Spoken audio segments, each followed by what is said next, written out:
Hello, Louisville. Guess who's coming to dinner?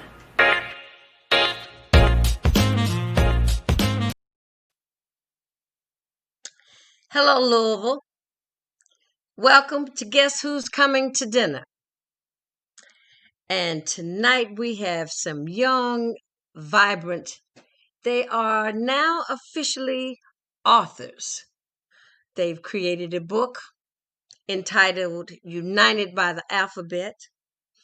And I'd like for you to meet more graduates, Miss Olivia Benford. Hi, Miss Olivia. Hi, how are you, Janice? I'm wonderful. I still say, girl, you know you have to call me Miss Janice. You can't call me just Janice. Oh, And we have Mr. Jaedyn Embry. Hello, Jaedyn. How are you? I'm good. How are you? I'm wonderful. I'm wonderful. I'm so excited about having you all on this evening because I saw the article in the Courier Journal about the book. And when I saw it, I said, they need to be on my show, because I need it from a youthful perspective about what's going on in our city. The show is a conversation about racism and trying to find some solutions. And I don't know if in the course of you all writing the book, if you all thought of different things that, different solutions that could help the violence, the bullying, um, how we're treated, about how they deal with your hair, honey child. You know what I'm saying? So I want to start off by telling us, Jaedyn, maybe tell us how this all came about, how the book came about, and it's a group, right? That was put together at school. Yes, ma'am. So originally, from the beginning, there's this competition called the Aspen Challenge, and it happens every year. It was hosted in Louisville, and last year, our group that me and Olivia was a part of got the opportunity to compete in that. But prior to me and Olivia being in it, the year before, our teacher, Mr. Kaufman, had an original group with 8 other students, and they did Mhm. their own separate Aspen project. So the next year, he had to get a new 8, and me and Olivia was recruited to be a part of that, and we were so excited to join and start, using our talents to help others in our community. Mhm. I Mr. like that. Look Kaufman better. really Mr. Kaufman really got us into this. Okay. So the name of the project is what? Justice Now? Um, I think that overall, we're part of, like, a lot of projects, so there is a Justice Now project, but the main Olivia's gonna have to remind me the amazing team, right? The the what? amazing team. Mhm. The Amazing Team. Oh, I like that. Okay. So now we're Miss Olivia, we're talking about um what made you want to be a part of this group, or were you chosen by your teacher? Actually, like before joining this group, I was just Mr. Kaufman's English student. And after reading most of our papers, like most of his students' papers, he kind of took us on and wanted us to be a part of this team and was like, hey, this is something that I think you would thrive in, and I want you to be a part of it. You would be alongside other people, Mhm. and I think you could use your creative skills and creative mind to really like develop yourself with this team and alongside very influential people like Jaden and like the other 7 in our group. Okay. So how who came up with the racism, the injustice? Did that come about because of the protest, or was that just the format that he was laying out for you? Well, we Aspen Challenge when we went to Aspen Challenge to get the challenge that we were gonna solve, Theo Edmonds actually presented the challenge, and his challenge was how could we, make cultural well-being in the places where we work and learn? So we took Okay. that and we tried to think, well, how can we make cultural well-being in our everyday lives where we work and learn? So we thought to make a children's book, and so that's when this all originally started. Okay, so this started out to be, it's a children's book. So what's the age group of the reader? That was one of the biggest debates that we had as a group in the beginning because we were like trying to decide how vast a vocabulary could be for a children's book. But as Hmm. we're writing it, we decided that honestly, this book is beneficial for anyone and everyone. So Okay. we don't really like to put an age group on our book. Oh, well, excuse me. Okay, Miss Olivia. So we're going to cover um, A to N today. Okay, with the book.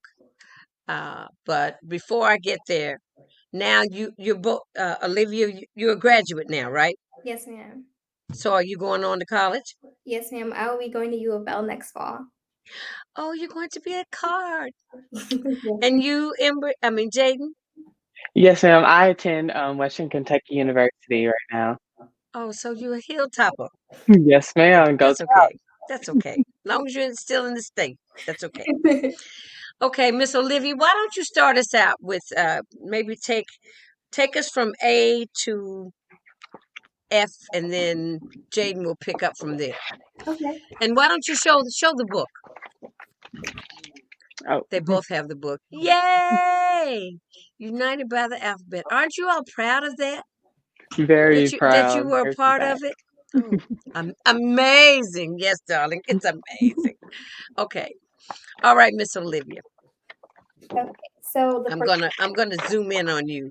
Okay. I guess. Guess I'm gonna zoom in on you. Not me, Janice. Them. Okay. Well.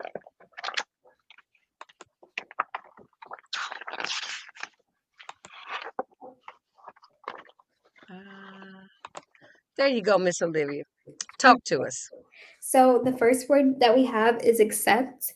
And so with accept, we wanted to make this book big about inclusivity, not just intersectional change, but also inclusivity, whether it be a person from all types of social class, economic, whatever. We wanted children to feel like they are accepted and they can also be open to accepting other people. Okay. So that's what accept was for it. The next one is biracial.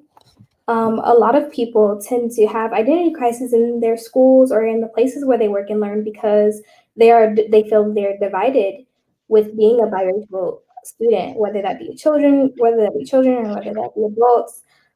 So, like I said, this book is really about inclusivity. So that's why we included a biracial character named Alex in here. Okay. Next up, we have community. And community really just looks at the bigger picture rather than just who's in your school or organization or where you work at. This is just even the places where you live. So inclusivity is a big one for us. Um, as for D, we have diversity.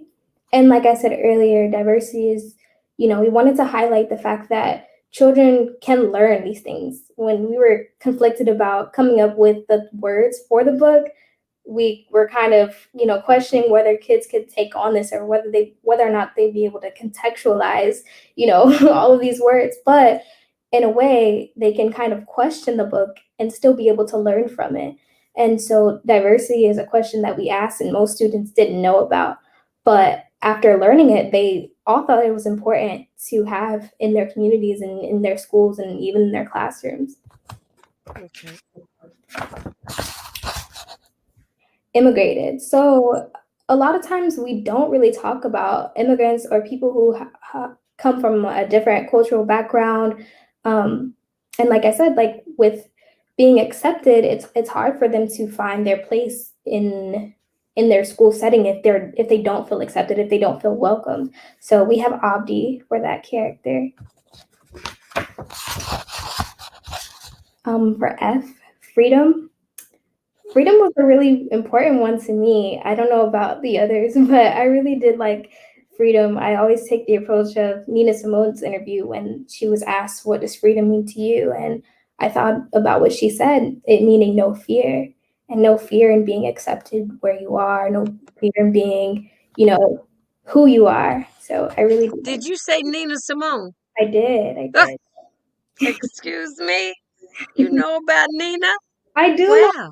Tell Nina. me. I mean, how that impacted you? Her interview, or Yeah, her interview.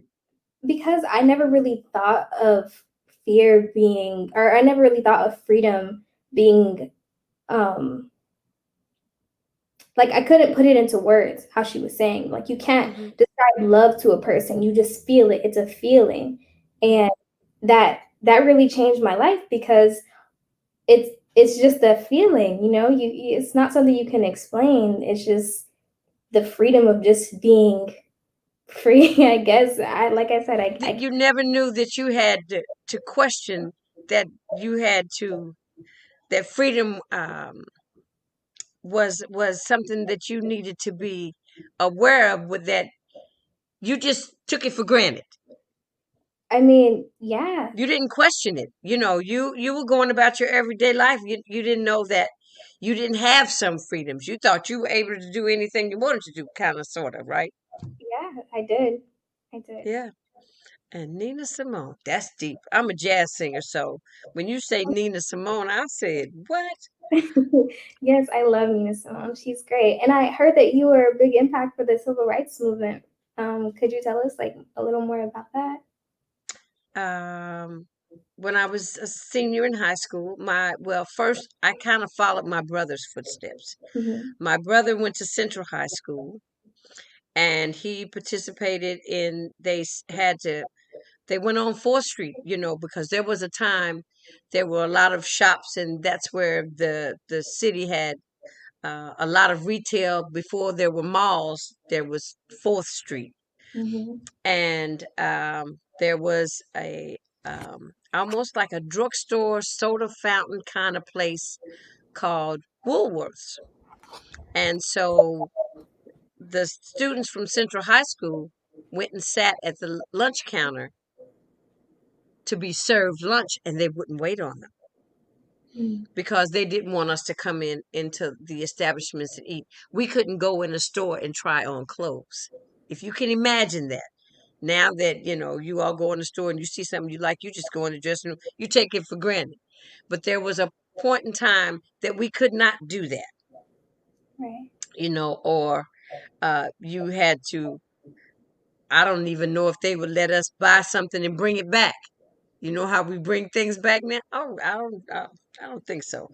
Let alone even come into the store to shop. They didn't want us in the store to shop. So we were limited. That's why we had our own neighborhood. I was born in Beecher Terrace. And when I was born in Beecher Terrace, everybody, when they talk about projects, well, Beecher Terrace was Beecher Terrace, Shepherd Square. Um, these were the first, more or less, projects, as they would say. But they were middle class living. You know what I'm saying? That's where everybody had indoor plumbing. Because when I was born, some places did not have indoor plumbing. So when they built Beecher Terrace, that's one of the places that people migrated to because it gave them another way to live. We weren't out in the country anymore. I'm not talking about Newburgh, but Newburgh was the country at that point in time. Well, it was actually called Butchel. Anyway, after school, I'd go home, I'd do my homework, I'd catch a bus, I'd go to Quinn Chapel, the church that's on 9th and Chestnut, right down from the Y on 10th Street. And that's where we'd have our meetings, and they'd tell us we were going to go march. We were marching for open housing, and we went out to Iroquois, out by Iroquois High School. And I remember, we got locked up. We would sit down whenever the police would come. We'd sit down. We wouldn't say anything. We'd sing our songs. Ain't gonna let nobody turn me round. Turn me round, turn me round. I could sing all marching songs. And I would tell my mother, if I'm not home by 10 o'clock, come and get me. I'll be at Children's Center. So, and the other part to that is that my mother knew I was so invested uh, in the protest and in the civil rights movement that when Dr. King died, my mother took me to his funeral, to Atlanta, to his funeral. And we stayed in the only, if you can imagine, Atlanta having only one black owned hotel. It had one black owned hotel. All the black movie stars were there. I sat in the lobby and I would say, "Hi, Mr. Potier. Hi, Mr. Belafonte." I was just in awe because I was there. I didn't see a lot of other children in that hotel.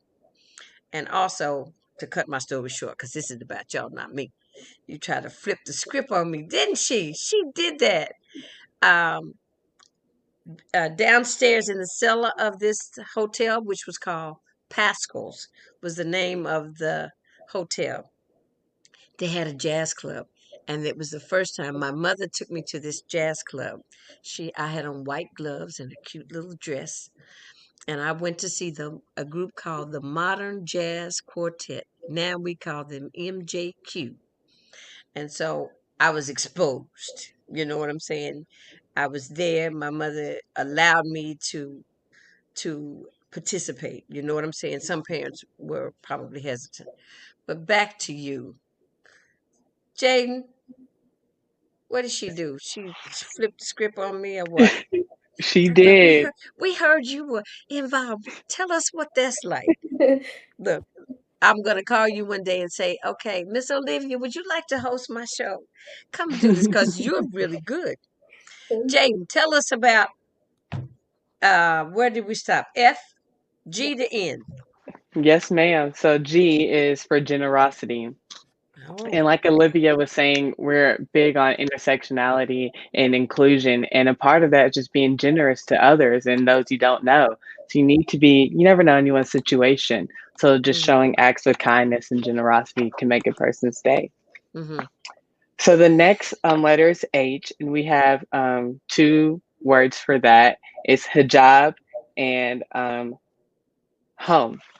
And we have a Muslim character in our book named Nala, and she's wearing a hijab. And that just goes back to intersectionality and exposure to diversity because a lot of kids grow up and they don't know about diverse groups of people like our character. From Africa and Nala, who's Muslim. So it's important that they know traditions from other cultures as well. And hijab is a big part of Muslim culture. So we wanted to include that. And the word home goes into the question of how do you make other people feel at home, which ties back to being kind and generous.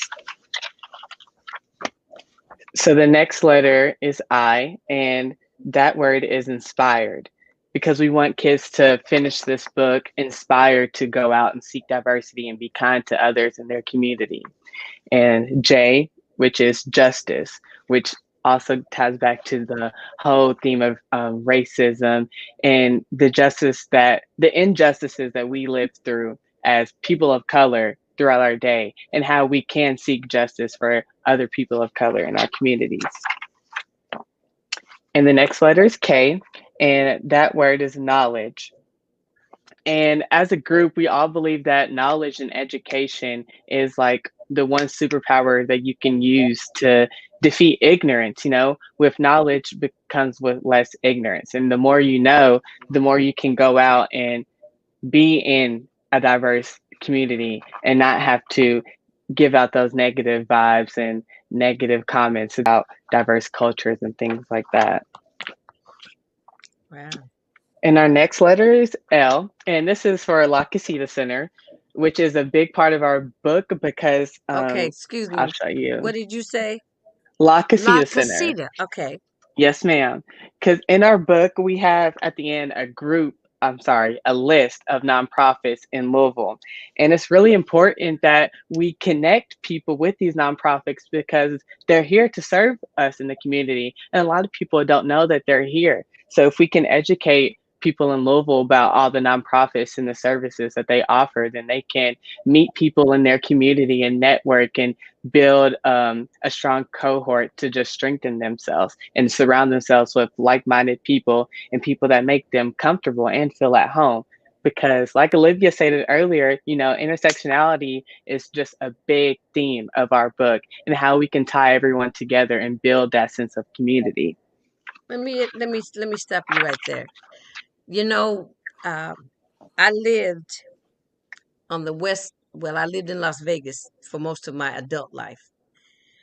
And when I went out west, and then I lived in LA before I moved to Vegas, I didn't know, I had never eaten really Mexican food. Okay. And so then living in LA, I learned about the Mexican culture. Actually, California was a part of Mexico. And so living in Louisville, I didn't learn about that. Or I'm not gonna say I didn't eat any chili because I think that's the only thing, and I didn't necessarily know it was a Mexican food. But when you said La Casita, I relate to La Casita because living in Las Vegas, we have a lot of nonprofits that cater to Mexican culture because they have an influx of Mexicans that live in that city. So go on. Yes. I just think it's so important that people, can make connections with other people in their culture and, build that sense of community. And like you're saying, educate other people as well that don't know a lot about other people's cultures either. Right. So I just think that's important. Our next letter is M, and for that word, we chose museum. And we chose that word because we highlighted the new museum in Louisville, the sorry, I'm trying to get the picture. Yeah, there we go. The African American Museum called Roots 101, the new one Oh, that's okay. downtown. So we use that word to highlight that museum so people can, go check it out and see what's in there. And N is the next letter. So for that word, we chose NAACP. So when we chose this, we asked the kids, like, do you know what NAACP stands for? And these questions are important because it is that educational base and that sense of conversation that you'll have with your teacher, parent, or friend. And it's that educational journey. And through these questions, these kids can learn about La Casita Center, Roots 101, NAACP, and how things are out there for them, to support them. And the next letter is O. And for that word, we chose oppression. And the question was, have you ever heard of the word oppression? And, Mm-hmm. do you know what that means? Right. And these themes are so important even for children because they don't even realize that as a child, they go through these situations of oppression. And it's important to, self actualize those situations and bring Mm-hmm. them to light and reflect on them. Okay. We're gonna stop right there.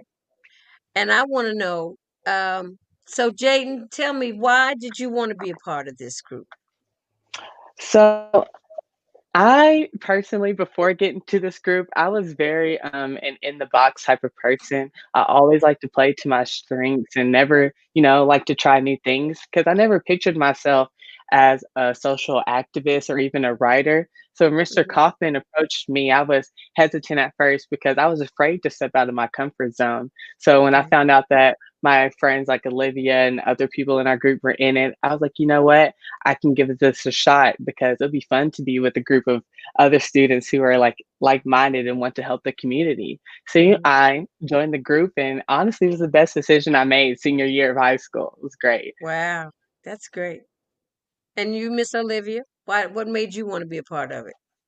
I really wanted to be a part of the group because I consider myself an artivist, and I know Jaden, you probably heard me say that a lot Uh, throughout the an years. artivist? An I artist. love when she says that. Oh, the girl done gave us a new word, an artivist. Go Yes, ahead.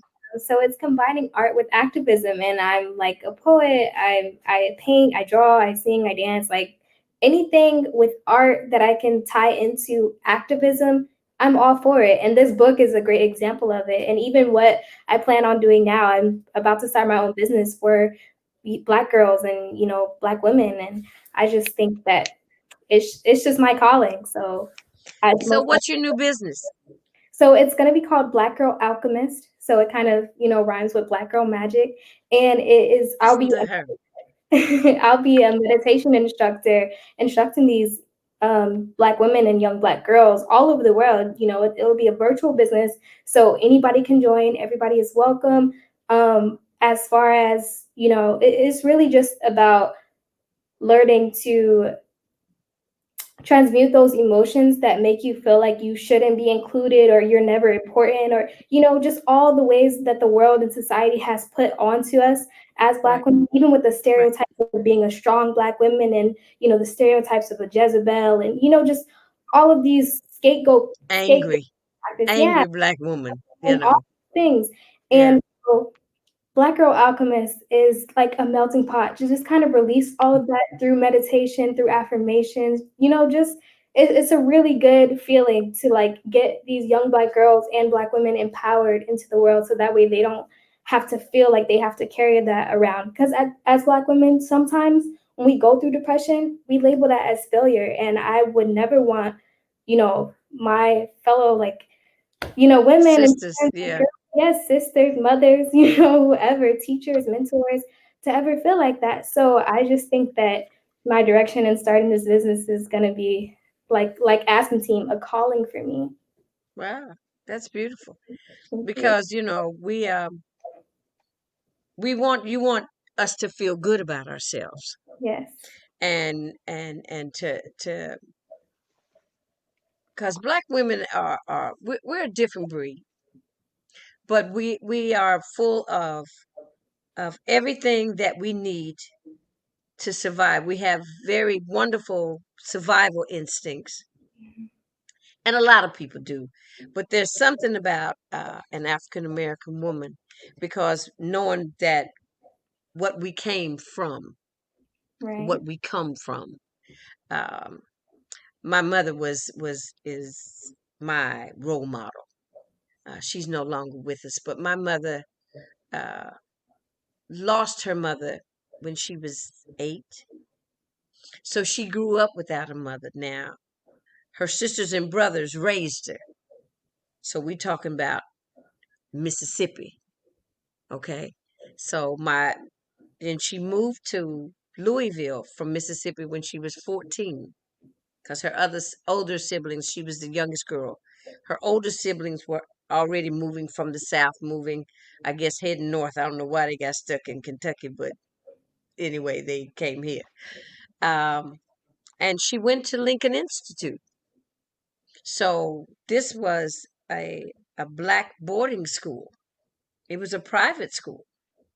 And when she turned 90 years old, and I was trying to find some pictures of her going to school, I found a picture of her at Lincoln, and I found her, and at the bottom it was saying class, the freshman class. So she was 14, freshman class. Officers. It said E. Monroe, president.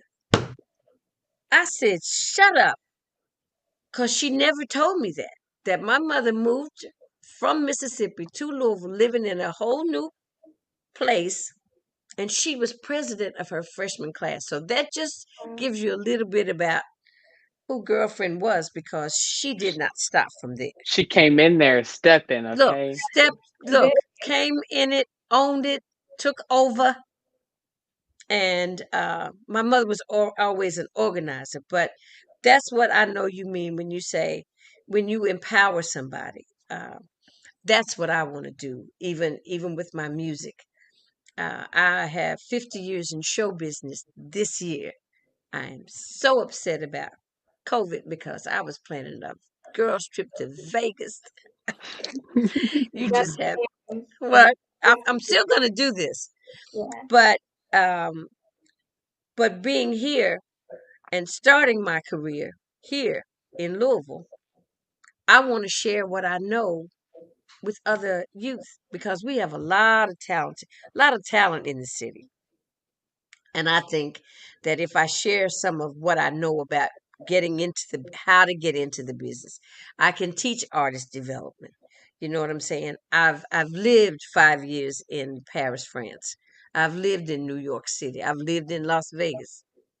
So I've got some experiences that I want to share, and that I can also teach you about how to do certain things a certain way to move you in the direction to do. I'm an arts person, just like you, Miss Olivia.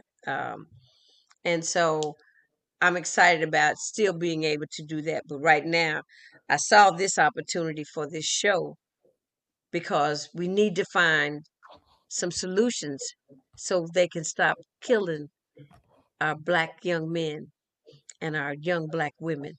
We've got to find those solutions. You all have got to help us find those solutions.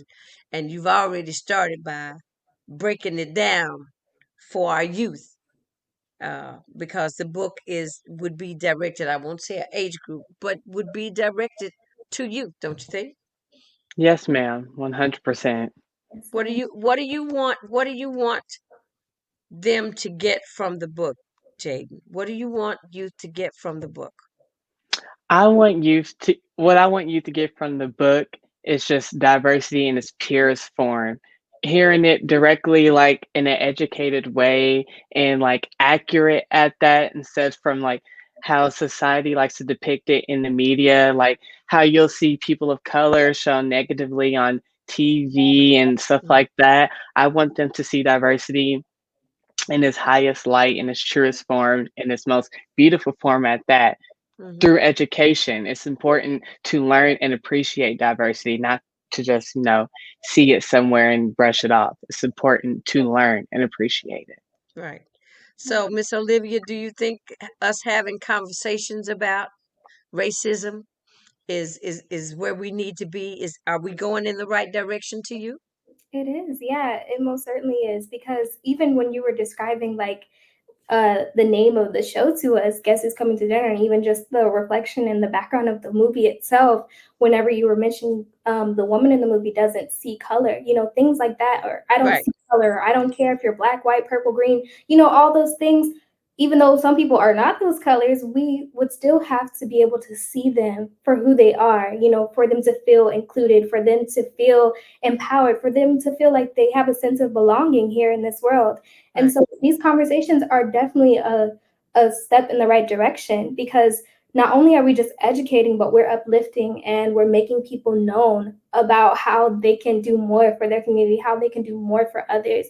And so this children's book, I say this all the time, and it's United by the Alphabet serves as both a mirror and a mirror in which children can see themselves and reflect on their own lives, and a window in which they can see other people's and reflect on their lives as well. So this conversations like these, books like these, people like you, people like Jaedyn, and all of the rest of our team, we're doing it. We are out here Yeah. just Yeah, like you're doing it. just like your mom. We are out here just stepping. So Say, Hmm. if you're gonna talk the talk, you gotta walk the walk. that's right. That's right. We Well, tried. I just want to say what you want to say, Jaden. I was just gonna feed off of Olivia, how she was saying how it's a mirror and a window, because the people in our group, to the viewers, if you don't get to see everyone, but our group is just diverse as well, and we try so hard to give the youth what we didn't get growing up, and how Right. we had to receive diversity in such a harsh, like, we had to get into the world not knowing anything really, and we're just trying to prepare the youth unlike how we were unlike how we were prepared, and we want to show them, like how I said earlier, the true light and form of diversity, because there's characters in here that people in our group resonate with, and they wish that they had characters like that when they were children, like Nyla Right. and Abdi. Right. So let me ask you a question. Did your parents sit down and have the conversation with you My the conversation about the about? police, 100%. Yes. Okay. And so how did you feel when they had to have that conversation with you? I was watching something the other day. I believe it was the 13th documentary, and you know, someone said, like, as a black person, you have two conversations with your children, one about the birds and the bees, and the Right. other one about the police. And Right. it's just so crazy how a lot of people that aren't of color don't have to have that conversation. And Okay. when you're like 8 and you start playing outside and your mom's like, we have to come in at a certain time, and you're like, why? And you get the conversation about the police, you're just like, well, why would they want to hurt me? They're not here to do that. So the child is just weird to take in. And it's like, it's just so weird to look at people you're supposed to look at for protection and look at them like, wow, you're not here to protect me. Just so Right. crazy. Right. Right. Olivia, were you exposed to that kind of conversation, or Most you definitely. ever experienced any racism? I did. I think just at a young age, having that conversation with your parents before the talk about the birds and the bees is something very impactful in anybody's life, any person who is of Right. color, any person who is Black. And but I was really told not to live in fear and not let it, keep me guarded and not let it hinder me from anything. Right. And I was always told that, regardless of how people might view me, what is most important is how I view myself. And that is pretty much the basis of which the conversation had went when we had talked about it.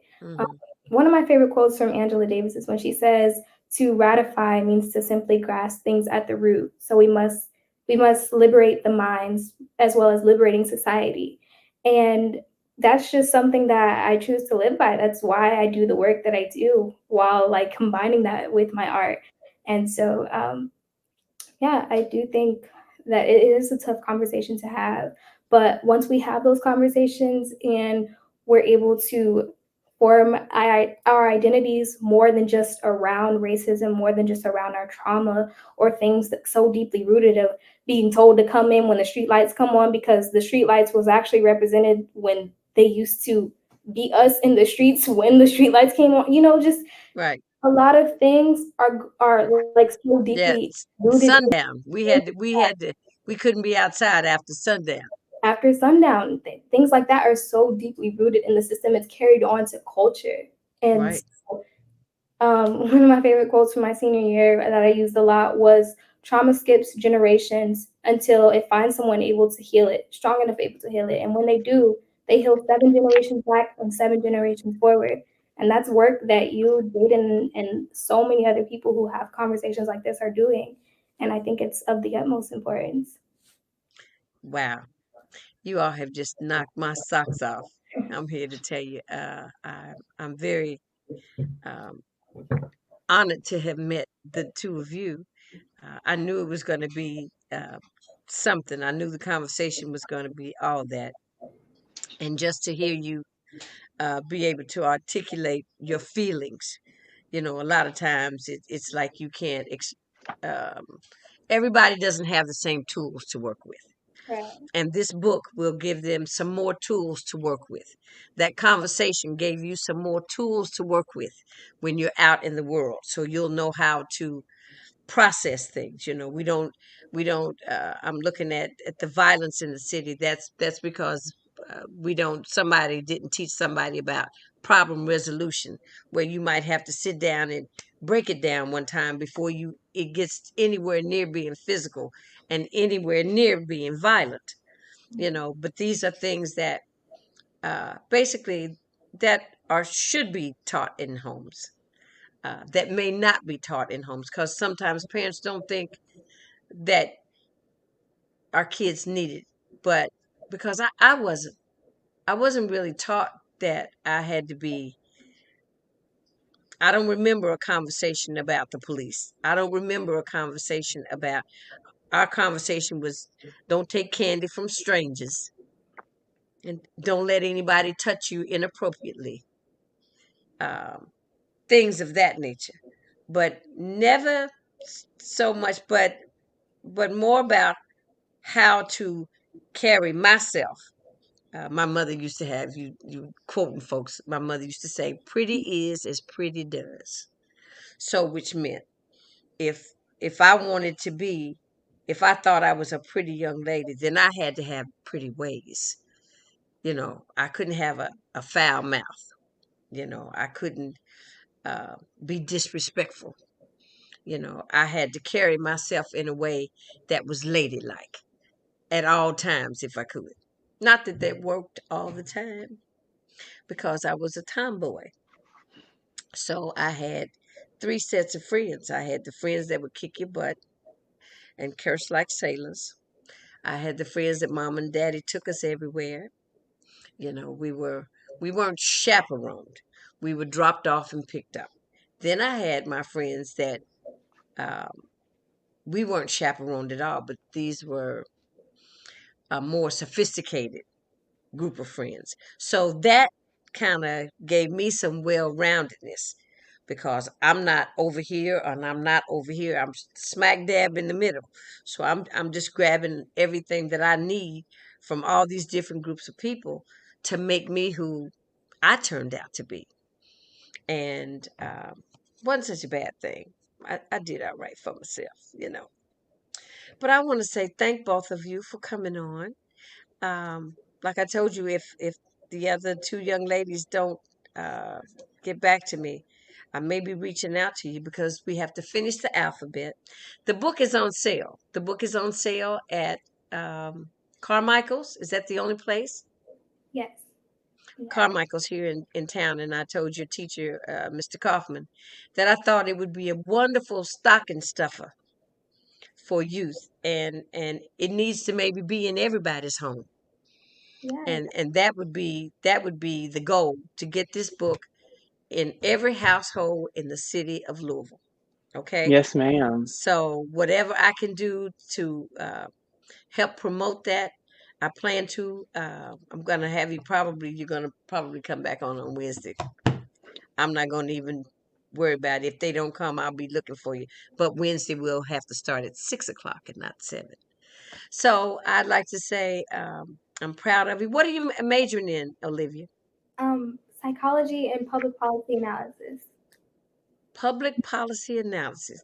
Yes, ma'am. And Jaden, I major in public health with a minor in Spanish. wow. All right, y'all. Well, I just think I'm going to put you're going to be a part of Team Jantastic.